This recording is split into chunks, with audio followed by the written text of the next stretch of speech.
Pueden sentar. Uno de los grandes hombres de nuestro tiempo fue Winston Churchill, el primer ministro de Gran Bretaña durante la Segunda Guerra Mundial. Churchill fue un hombre de gran fortaleza interna y valentía, un hombre que entendía que la única forma de lidiar con un tirano malvado como Adolfo Hitler era mediante la determinación de luchar contra él y resistir su agresión. Sin embargo, no todos estaban de acuerdo con Churchill en ese tiempo. Muchos de los líderes de Inglaterra antes de la Segunda Guerra Mundial creían que apaciguar a Hitler era la forma de contener su antagonismo. Y por eso no hicieron nada, ellos decidieron no hacer nada. Esto es lo que dijo Churchill sobre la pasividad de estos hombres que se oponían a la lucha. Los acusó de ser, y cito, decididos solo para ser indecisos, resueltos a ser irresolutos, inflexibles a la deriva, sólidos para la fluidez, todopoderosos para ser impotentes. Ahora, lamentablemente hay algunos cristianos que se parecen mucho a estos hombres de los que habla Winston Churchill. Su visión cristiana del mundo está cerca de ser tan positiva y tan amable y tan bondadosa que no ven espacio en ella para la guerra. Pero si bien la Biblia ciertamente nos manda a ser amables y bondadosos, también nos dice que somos soldados, que debemos ser soldados en una batalla feroz. Y hay toda clase de batallas en la vida cristiana. Por ejemplo, Judas nos dice en un capítulo que contendamos por la fe. Eso quiere decir que peleemos por la fe, no pasividad. Pablo le dijo a Timoteo que iba a sufrir como un buen soldado de Jesucristo. Y antes de eso, Pablo le había dicho a Timoteo que peleara la buena batalla, que más tarde se conoce como, él se refiere como la buena batalla de la fe. Y Pedro nos dice que hay otra batalla en nuestras propias vidas, las pasiones carnales que combaten contra nuestra alma, que hay una lucha interna y al final de su vida, después de luchar contra falsos maestros, ataques satánicos, hermanos desobedientes e inclusive sus propios deseos pecaminosos, como él explica en Romanos 7, el apóstol Pablo diría victorioso al final de su vida: he peleado la buena batalla, he terminado la carrera, he guardado la fe. Verán, Pablo entendió que la vida cristiana involucraba peleas y guerras. Y por lo tanto, en el pasaje que les acabo de leer, en Efesios 6, el apóstol nos da una llamada conmovedora a tomar nuestra armadura, ponérnosla y enfrentar a nuestro enemigo más poderoso, el diablo, que es nuestro adversario, porque nos dice estamos en guerra con Satanás, que es un malvado, astuto, engañoso adversario que tiene todo tipo de esquemas y estrategias disponibles para usar contra nosotros.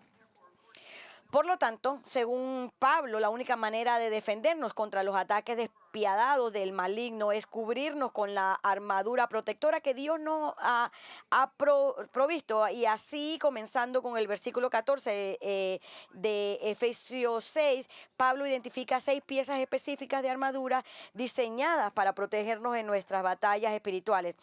Cada pieza de ropa fue tomada del equipo de batalla literal que usaban los soldados romanos de ese día y aplicada espiritualmente a la lucha del cristiano con el diablo y las fuerzas demónicas. Por lo tanto, en el estudio de la armadura que Dios ha provisto para nosotros, tenemos que entender no solo los antecedentes de la guerra romana del primer siglo y cómo cada pieza de la armadura protege específicamente a un soldado, sino también las lecciones espirituales y aplicaciones envueltas en cada elemento del equipo de protección. Ahora, en el estudio la semana pasada vimos la primera prenda que un soldado se ponía cuando se vestía para la guerra. Era su cinturón. Su correa o faja, como se dice. El versículo 6 dice: ceñida su cintura con la verdad. Y como descubrimos, el propósito de la correa de un soldado era mantener en su lugar cualquier tipo de ropa suelta, de modo que no obstaculizara sus movimientos en el campo de batalla. El soldado romano siempre metía la ropa en el cinturón primero, antes de nada. ¿Por qué? Porque eso lo preparaba para la guerra y para la batalla en que estaba. Era una señal de preparación, y eso es lo que nosotros tenemos que hacer antes de que tengamos cualquiera de, estas luchas. Tenemos que ponernos este cinturón de la verdad. Y nosotros sabemos que ah, hay... que este cinturón, dice Pablo, es el cinturón de la verdad. Y como ven, ningún cristiano está listo para enfrentarse a las mentiras del diablo sin un compromiso a las verdades de Dios, como se revela en la Biblia. De lo contrario, serás engañado y descarriado de ver la vida desde la perspectiva de Dios y de agradar al Señor obedeciéndolo. Ahora, esta mañana queremos descubrir la segunda prenda de vestir que Dios ha provisto, habiendo amarrado el cinturón de verdad como soldados de Cristo, comprometidos con su palabra. Ahora estamos listos para ponernos nuestra coraza. En el versículo 14 dice: revistos con la coraza de la justicia. Ahora, como lo hizo con el cinturón de la verdad, voy a hacer varias preguntas para guiarnos en la comprensión de cómo la coraza de justicia o virtuosidad nos protege de los ataques satánicos, con la primera pregunta siendo: ¿cuál era la función de la coraza de un soldado romano? Para empezar, es importante entender que ningún soldado romano pensaría en ir a la batalla sin su coraza puesta. ¿Por qué? Porque sin duda era la pieza de armadura más esencial que usaba, ya que protegía los órganos vitales de su abdomen.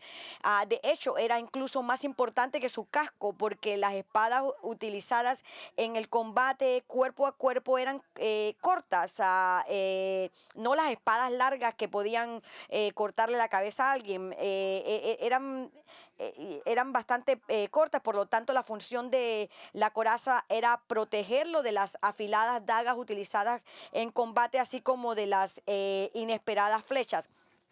Ahora, si vamos a entender el propósito de la coraza que Dios nos ha provisto, entonces debemos entender el diseño de la coraza del soldado romano. Verán, la coraza romana cubría la parte superior del cuerpo de un soldado, generalmente desde la parte más alta de los muslos hasta la base del cuello.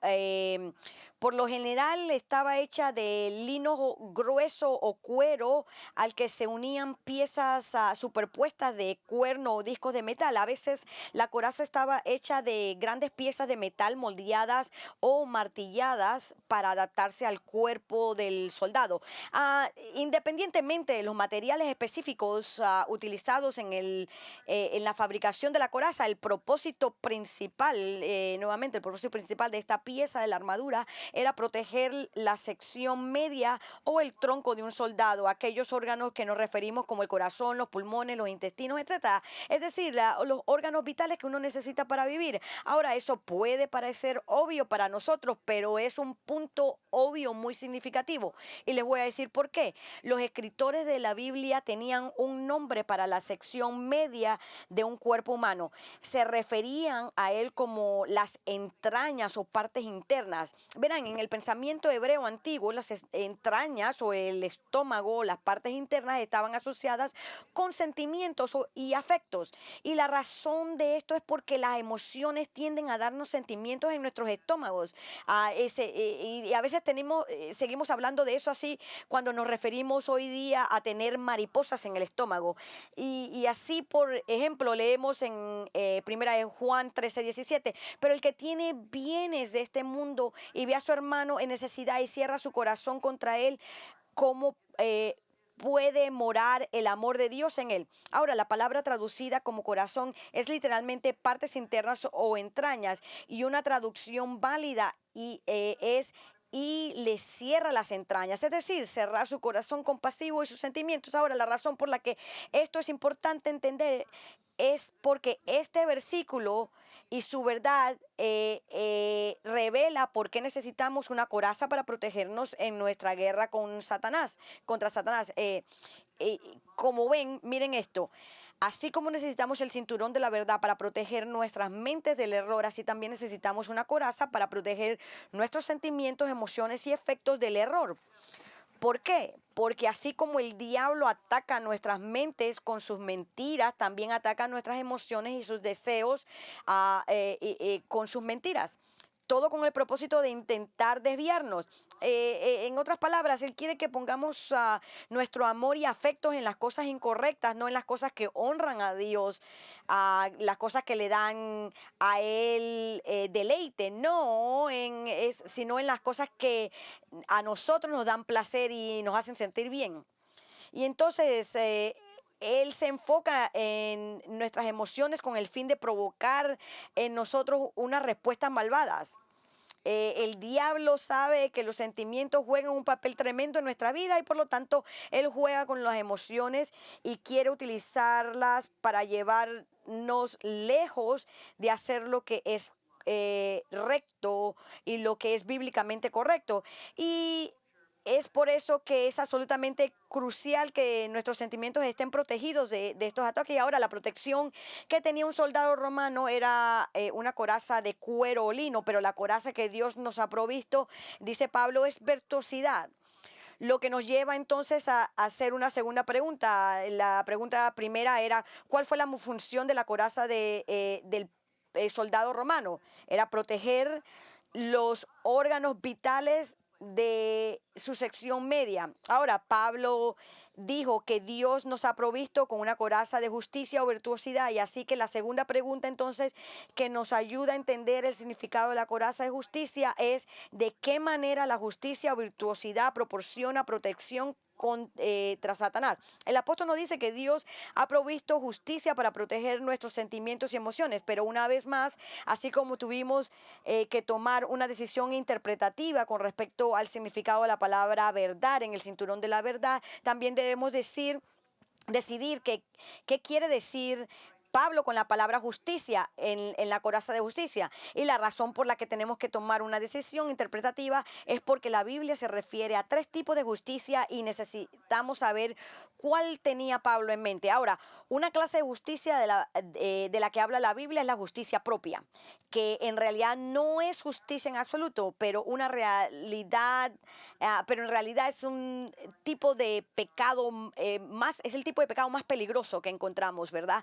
Verán, la justicia propia es la más arrogante de las creencias que somos buenas personas y que nuestros carácter y comportamientos son aceptables para Dios, pero eso es contrario a las Escrituras porque la Biblia deja muy claro que no tenemos justicia propia. En Isaías 64:6 dice, y como trapo de inmundicia son todas nuestras obras justas. Y Romanos 3:10 dice, no hay justo, ni siquiera uno. Y los que piensan que son justos son como los fariseos del tiempo de Jesús, que hicieron cosas buenas, pero solo con el propósito, con los propósitos equivocados, con el propósito de aparecer justos delante de los demás. Ellos lo hacían solamente como un espectáculo. Es por eso que Jesús los llamó hipócritas. ¿Por qué? Porque solo actuaban como personas justas, pero en realidad eran perversos.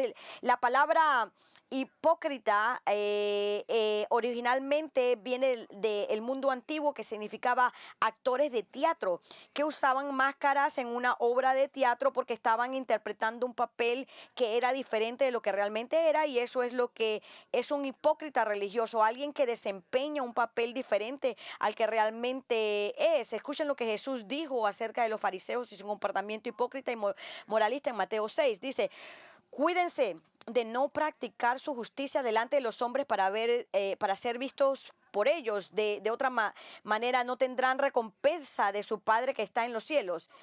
Y luego él sigue a darle ejemplo. Dice, por eso cuando des limosnas no toques trompeta delante de ti como hacen los hipócritas en las sinagogas y en las calles para ser alabados por los hombres.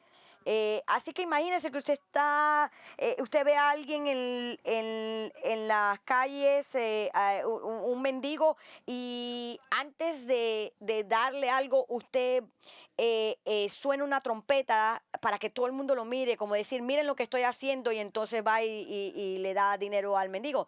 Jesús dice, eso lo están haciendo para los aplausos de los hombres. Y entonces él continúa dando otro ejemplo en el versículo 5.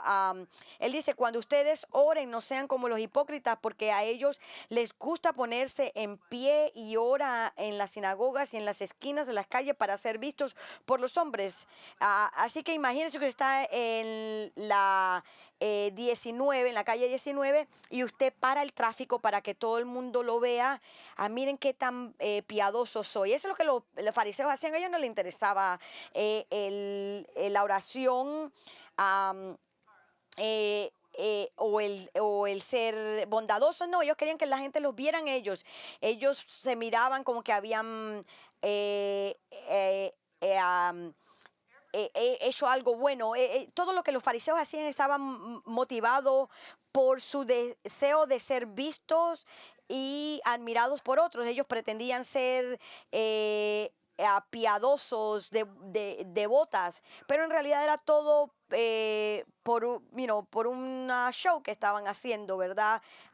Era un teatro, era simplemente para que toda la gente los vieran. Y aunque los fariseos como secta religiosa ya no existen, pero la actitud de ellos desafortunadamente sigue viva en nuestros días. Esta actitud es lo que mantiene a muchas personas de venir a Cristo por salvación, porque siempre y cuando uno piense que es justo, nunca va a haber la necesidad en su vida del perdón de Dios por medio de la muerte expiatoria de Cristo. Mientras se vean a sí mismos como buenos, nunca verán cuán pecadores y depravados son realmente sus corazones, y por lo tanto cuán desesperadamente necesitan a Jesucristo para salvarlos de sus pecados. Pero escuchen, inclusive aquellos que han llegado a fe en Cristo a veces pueden caer en el error de la justicia propia, y eso es por lo que Jesús, hablándole a sus discípulos, le dice que no sean como los hipócritas. Él solo le dice eso porque es posible para nosotros hacer exactamente eso. Nosotros podemos caer en el error de ser eh, creer que tenemos esta virtuosidad propia, cuando no. Un maestro de la Biblia, al explicar que la coraza de la justicia no es la justicia o virtud propia, escribió sobre el peligro de un cristiano que caiga en el pecado de la justicia propia. Esto es lo que él dijo. Obviamente Pablo no está hablando aquí de justicia o virtud propia, que no es virtud en absoluto, sino la peor forma de pecado. Sin embargo, es con este tipo de virtud que muchos cristianos se visten, pensando que su propio carácter, comportamiento legalista y logros agradan a Dios y atraen su recompensa. Pero lejos de proteger a un creyente, un manto de virtud propia le da a Satanás un arma ya hecha y lista para sofocar nuestra vida y servicios espirituales. La virtud propia de seguro mantendrá al creyente fuera del poder de la comunión con Dios, como mantendrá al incrédulo fuera de su reino.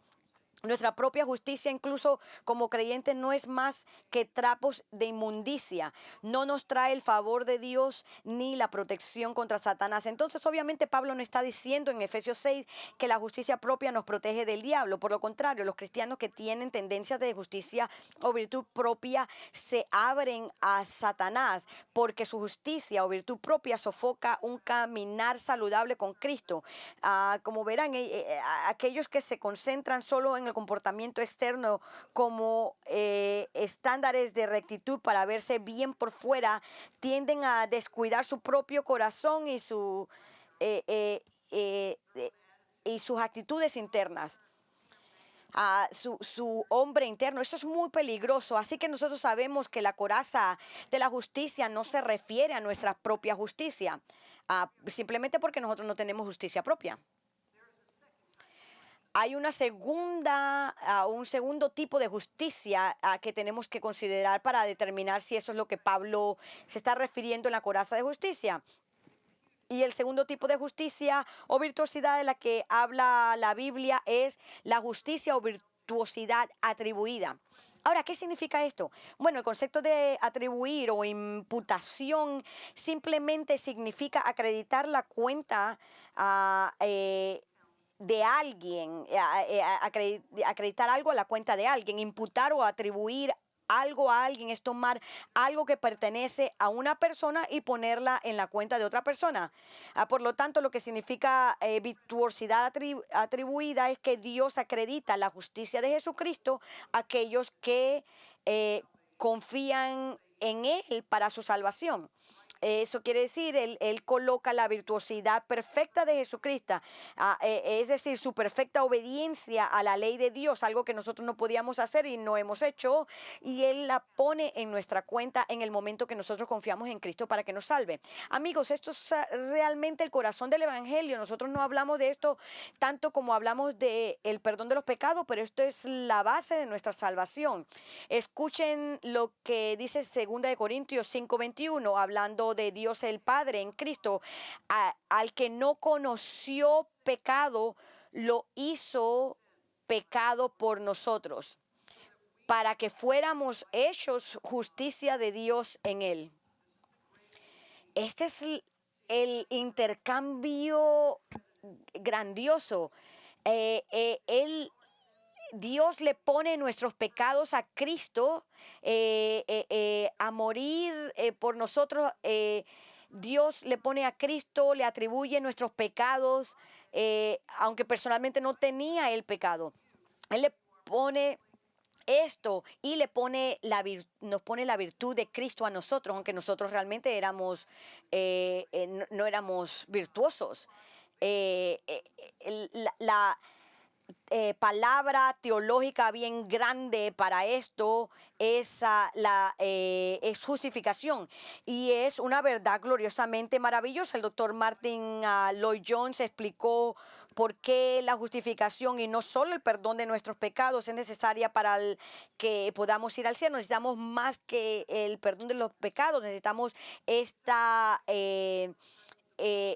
la imputada virtuosidad de Cristo en nosotros. Él dice, antes de que pueda estar en la presencia de Dios, debo ser positivamente santo, debo ser positivamente virtuoso. Dios es virtuoso, justo y santo. Dios es luz y en Él no hay tinieblas. Para estar en su presencia necesito ser positivamente justo, y así es como sucede. Cuando creo en el Hijo de Dios y en su obra por mí, Él me atribuye su virtud, su perfecta observancia de la ley a mí. Yo no he seguido la ley. Cristo ha mantenido perfectamente y ha seguido perfectamente la ley y es justo ante la ley. Dios puso a mi cuenta, me atribuye la virtuosidad de su Hijo, me viste con eso. Entonces, mientras estoy en la presencia de Dios, Dios no me ve a mí, Él ve la virtuosidad de su Hijo cubriéndome completamente, vistiéndome completamente. Esta es una verdad gloriosa que tenemos que predicar. Yo tengo que predicar esto más, porque esto es el corazón del Evangelio. Ahora, esta imputación de la justicia de Cristo fue la preciosa verdad sobre la que Pablo aprendió y escribió en su propia vida al venir a Cristo. Esto es su testimonio en Filipenses 3, versículo 9. Él dice, ser hallado en Él. Este es el capítulo explicando todo lo que en lo que él contaba para su justificación. Él dice, no tiendo mi propia justicia derivada de la ley, sino la que es por la fe en Cristo. La justicia que procede de Dios sobre la base de la fe. Y lo que Pablo está hablando de esto es la base de fe solamente. Fe, no Cristo y algo más, pero fe en Cristo y ya. Y esto es cierto para todos nosotros, todo creyente en Cristo, sin excepciones. Se nos ha acreditado la justicia de Jesucristo y esa es la base de nuestra salvación, como dije anteriormente. Pero por más maravilloso que sea la justicia imputada o atribuida a nosotros, no creo que esta sea la clase de justicia de la que se refiere Pablo, que funciona como nuestra coraza, y les voy a decir el por qué. Escuchen atentamente, la justicia imputada no es algo que usted se puede poner y quitarse, es algo que está permanentemente afligida o fijada en nosotros desde el primer momento de nuestra salvación. Pero cada pieza de armadura sobre la que Pablo está escribiendo en Efesios 6, la realidad o la realidad espiritual de cada armamento del que está hablando es que no los podemos quitar o ponernos. Por eso le está diciendo, pónganse cada una de estas piezas individuales de armadura. Pero la justicia atribuida o la virtuosidad atribuida e imputada en nosotros, no nos las quitamos. Ah, como verán, todo el punto de Efesios 6 es decirnos que nos vistamos para la batalla poniéndonos cada pieza de armadura individual, pero la justicia nuevamente no es algo que nos podemos quitar, siempre está con nosotros, no nos las podemos quitar. Y debo añadir, la virtuosidad atribuida solamente nos protege del infierno y de las acusaciones condenadoras de Satanás, pero realmente no nos protege de los ataques de Satanás en nuestros sentimientos y afectos, lo cual es el propósito entero de nuestra coraza. Por lo tanto, si la virtuosidad propia y virtuosidad atribuida no son lo que Pablo tiene en mente, a continuación, ¿qué tipo de justicia protegerá nuestros corazones y emociones? Bueno, el único tipo de justicia que posiblemente puede proteger nuestros afectos de los ataques del diablo, y noten esto, es la justicia o virtuosidad práctica, nuestra obediencia diaria personal a la palabra de Dios, es decir, una vida que busca diaria de la santidad, es la que nos protege de los intentos de Satanás de apartarnos nuestros afectos de Cristo. Y lo que afirma que es la interpretación correcta es que Pablo se está refiriendo a la virtuosidad práctica como la coraza que Dios nos ha provisto.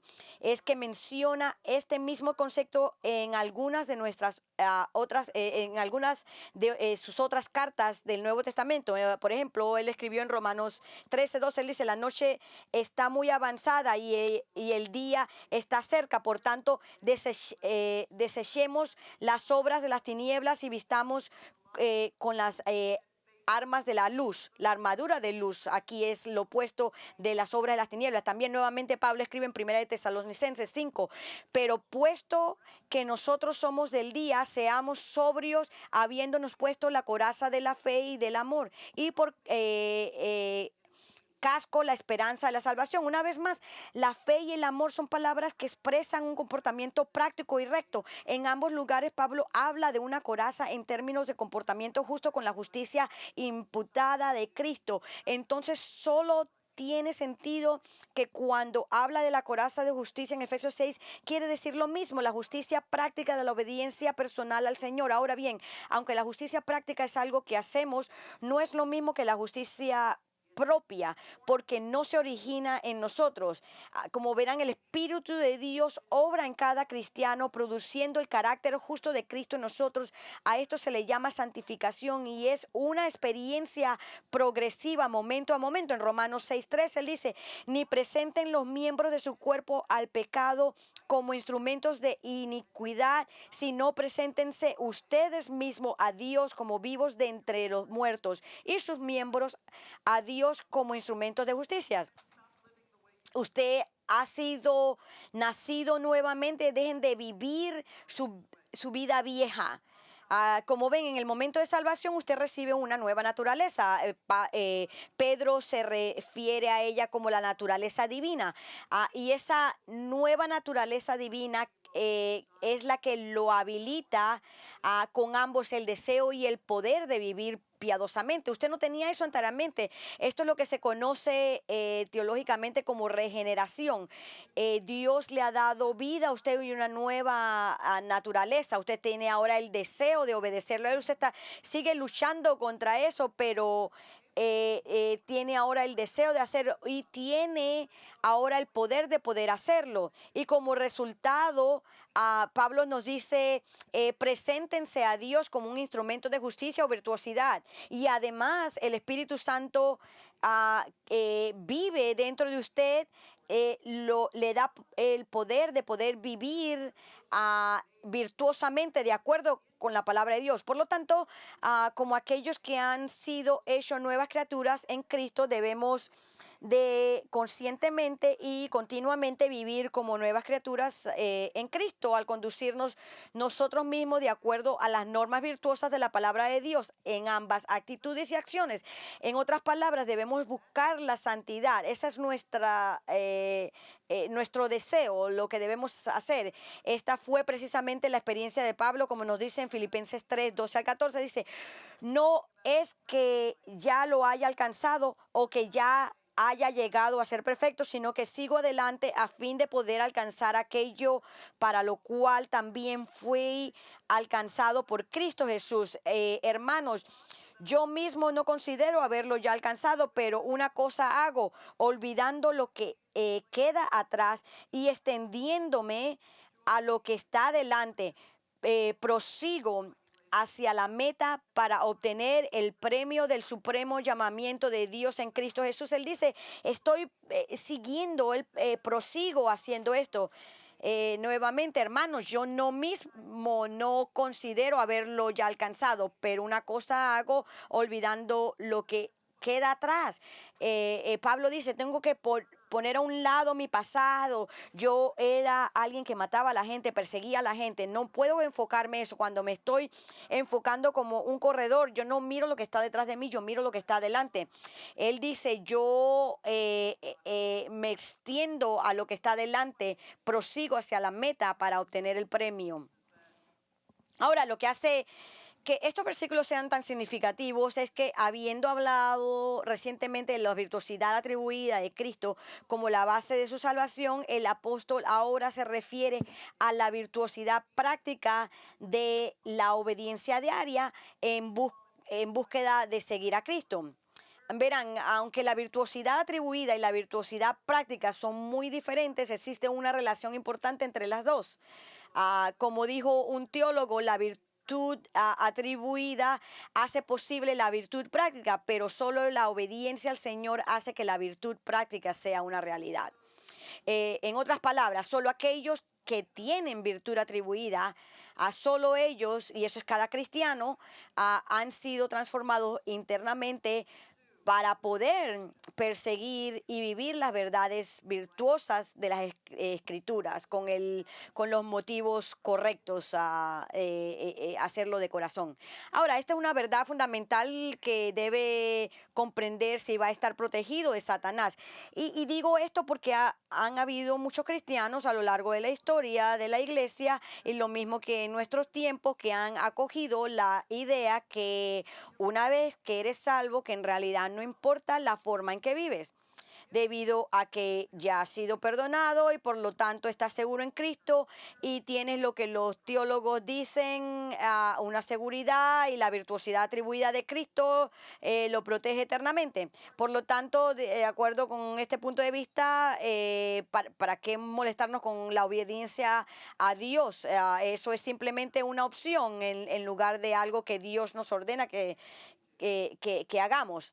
Pero en realidad sí lo es. Esto está bien equivocado. Cualquier persona que tenga esta actitud se está preparando para ser atacado y derribado por el diablo, porque es ese tipo de actitud que ve la sumisión al señorío de Cristo como una manera de preferencia en lugar de un mandato bíblico. Eso lo conduce al descuido espiritual, y aquellos que no son diligentes en practicar las disciplinas espirituales necesarias para caminar piadosamente con Cristo son muy vulnerables a los ataques de Satanás. Y la razón de esto es porque cuando uno es descuidado, indisciplinado en su caminar cristiano, Satanás ve esto como una abertura para atraer sus corazones lejos de Cristo, y antes de que usted se dé cuenta, usted está fuera de la comunión con el Señor, porque está siguiendo tras sus propios deseos. Escriban esto. La vida santa, la vida de santidad es su protección más grande.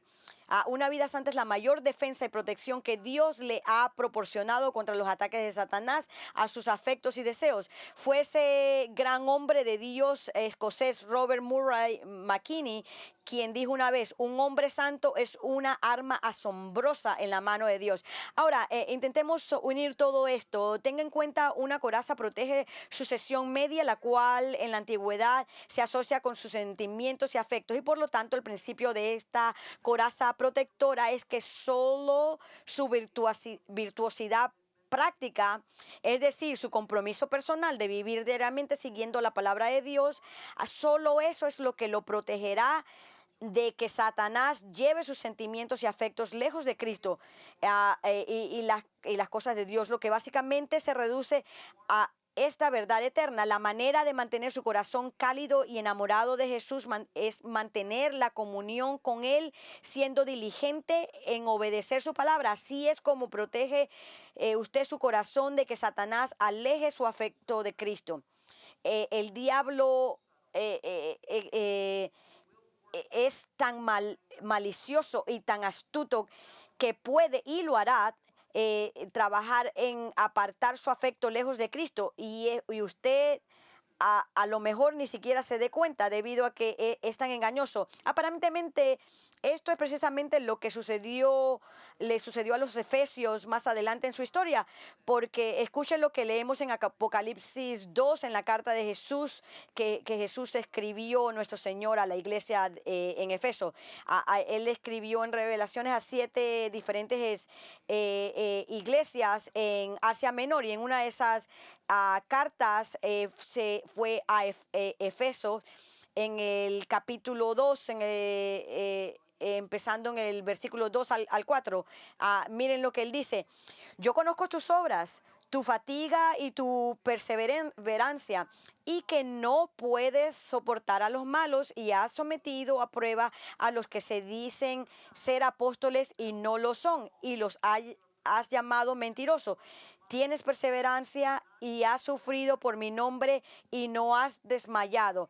Pero tengo esto contra ti. Esto es tremenda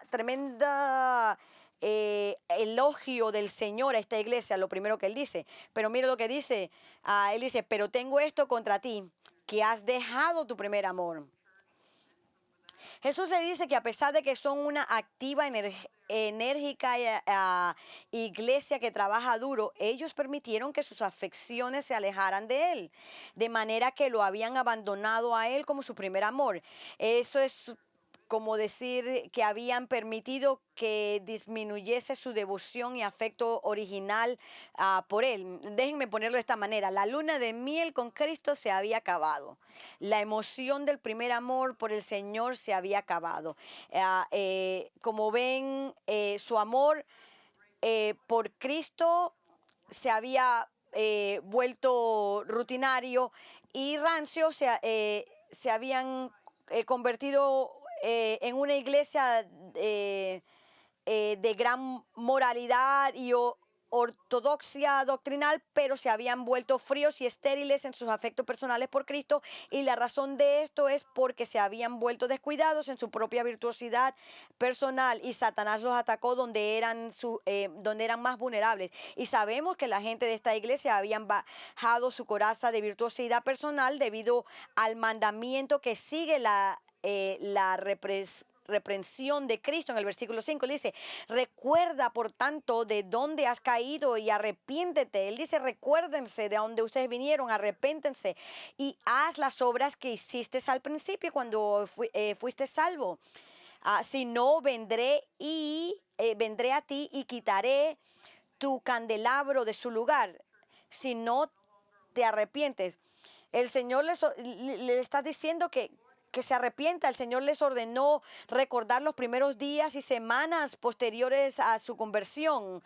En otras palabras, recuerden lo que su relación de amor conmigo solía ser antes de que se enfriara. Y entonces luego les dice que se arrepientan, lo que significa que abandonen su pecado y hagan cambios en su vida. Pero ¿qué cambios tenían que hacer? ¿Qué debían hacer ellos? Bueno, tenían que volver a lo que hicieron cuando su amor por Cristo era cálido y fresco y vibrante. Regresar a eso. Hagan eso nuevamente, esas cosas que mantenían las llamas de intimidad espiritual. Amigos, a lo que Jesús se está refiriendo son las obras de la virtuosidad práctica, esas cosas piadosas que una vez hicieron cuando fueron salvos por primera vez y que les ayudaron a mantener una devoción cálida y personal hacia Él. Y la pregunta es como qué. Bueno, son las devociones diarias, a pasar tiempo en oración con Él, que hay mucha gente, hacerlo en la mañana, porque para la mayoría de la gente es en la mañana o en la noche, pero es el pasar tiempo en oración con Él, compañerismo cercano con otros creyentes, adorar y alabar, estar aquí en la iglesia. Usted no está socialmente distanciado, se está testificando y se está confesando su pecado, está alabando a Dios, especialmente arrepintiéndose de sus actitudes pecaminosas. Usted está siendo diligente para aplicar rápidamente lo que lee en las escrituras a sus situaciones, haciendo este tipo de obras virtuosas, personales que lo acercó a Cristo. Estos son los tipos de las obras que forman la coraza de uno de justicia. Por lo tanto, si usted no está practicando estas disciplinas espirituales, entonces usted necesita arrepentirse. Eso es lo que Jesús está diciendo. Y tomar la coraza de justicia para protegerse de los ataques de Satanás en sus sentimientos por Cristo. Pero ¿cómo usted hace esto? Bueno, ¿cómo usted hace esto? Bueno, esto nos lleva a la tercera y última pregunta. La pregunta número uno, ¿cuál fue la función de la coraza del soldado romano? Era para proteger su sección media, sus órganos vitales, sus afecciones. Pregunta número dos, ¿de qué manera la virtuosidad proporciona protección? Bueno, protege nuestros sentimientos y afectos de ser alejados de Cristo. Y ahora la tercera pregunta que les hago es, ¿cómo nos ponemos la coraza de la justicia o virtuosidad? ¿Cómo hacemos esto prácticamente? Otra forma de redactar esta pregunta es, ¿cómo nos aseguramos de que nuestras vidas están bien con Dios? Es decir, ¿cómo resistimos al diablo lidiando con el pecado en nuestra vida de manera que tengamos una coraza que nos protege de él? Y la respuesta es dada a nosotros en Santiago 4:7. Dice, por tanto, sométanse a Dios, resistan pues al diablo y huirá de ustedes. De acuerdo a lo que nos está diciendo Santiago, el primer paso para ponernos a nuestra coraza protectora es someternos a la autoridad de Dios, es decir, obedecer su palabra autoritaria, someternos a Él. La justicia o virtuosidad práctica siempre comienza con el compromiso y la determinación de obedecer los mandamientos y los principios de la Biblia, siempre, de las Escrituras. Y según Santiago, someterse a la palabra de Dios es lo mismo que resistir al diablo. Y Santiago dice que Satanás huye de aquellos que practican la virtuosidad personal de obediencia. Entonces, el primer paso para ponerse la coraza de justicia comienza con una actitud de sumisión a la palabra de Dios para obedecer su palabra. Esa es la actitud que usted tiene. ¿Desea usted someterse a él y seguirlo? Ahora, el segundo paso en ponerse su coraza protectora se revela en el siguiente versículo, en Santiago 4, en 4:8. Él dice, acérquense a Dios y Él se acercará a ustedes. En otras palabras, si usted quiere estar protegido de Satanás, protegido de que Satanás te aleje de amar a Cristo, entonces debes acercarte al Señor. ¿Y cómo te acercas a Él? Bueno, usted se acerca al Señor pasando tiempo con Él en oración y en la palabra. Es decir, usted debe perseguir una relación cercana y amorosa con Él. Así es con cualquier relación. Si usted quiere crecer en esa relación, usted tiene que pasar tiempo con esa persona. Así mismo es con el Señor. Esta es la manera que mantenemos las llamas de intimidad espirituales vivas. ah, vi- eh, Viniendo cerca de Él todos los días a través de la oración, de la confesión de los pecados, de la meditación de su palabra y la obediencia a sus mandamientos. Cuando haga esto, te harás visto con la coraza de virtuosidad. Lo más importante en la vida es que un creyente ame al Señor con todo su corazón, y la evidencia de nuestro amor por Él es que lo obedecemos, nos sometemos a su autoridad para hacer lo que su palabra dice. Él dice, si me amas, me obedecen. Si usted vive así, entonces estará nuevamente, si usted vive de esa manera, entonces estará protegido del maligno con la coraza de virtuosidad que Dios en su misericordia nos ha provisto. Ahora, eso no significa que el diablo no lo va a atacar y tratará de alejarlo y alejar sus afectos de Jesús. Pero sí significa que cuando estos ataques lleguen, estarás protegido de ser derrotado por ellos. Ahora, esta mañana no es la cena del Señor, pero sí es un tiempo de pensar en nuestra vida y examinarnos nosotros cómo está nuestra vida. ¿Hay algún pecado en nuestra vida que usted a lo mejor no ve, pero que alguien cercano a usted lo ve? Pregúntele a su esposo. ¿Alguna actitud, un comportamiento, cualquier cosa que sea incorrecta? No mañana, no hoy en la tarde, ahorita mismo, arrepiéntase. Y ahora, ¿cómo está su amor con Jesús? Es fácil el estar fríos y ponerse envuelto con las doctrinas correctas. Y eso es propio, pero es tan fácil hacer eso y olvidarse de lo que realmente significa ser nuestra vida cristiana, de estar devotos a Él. Ahora, si esta es su condición, arrepiéntase, simplemente arrepiéntase y haga las cosas que usted antes hacía, cuando su amor estaba vivo y vibrante por Él. Ahora, si usted no conoce a Jesús como su Salvador, entonces la única virtuosidad que usted necesita considerar es la virtuosidad atribuida de Cristo, porque usted no tiene ninguna de usted mismo. Usted no tiene nada. Dios es santo. Él no va a dejar que una persona no virtuosa venga a Él, una persona no virtuosa venga al cielo. Esta es la única esperanza de ir al cielo que tenemos.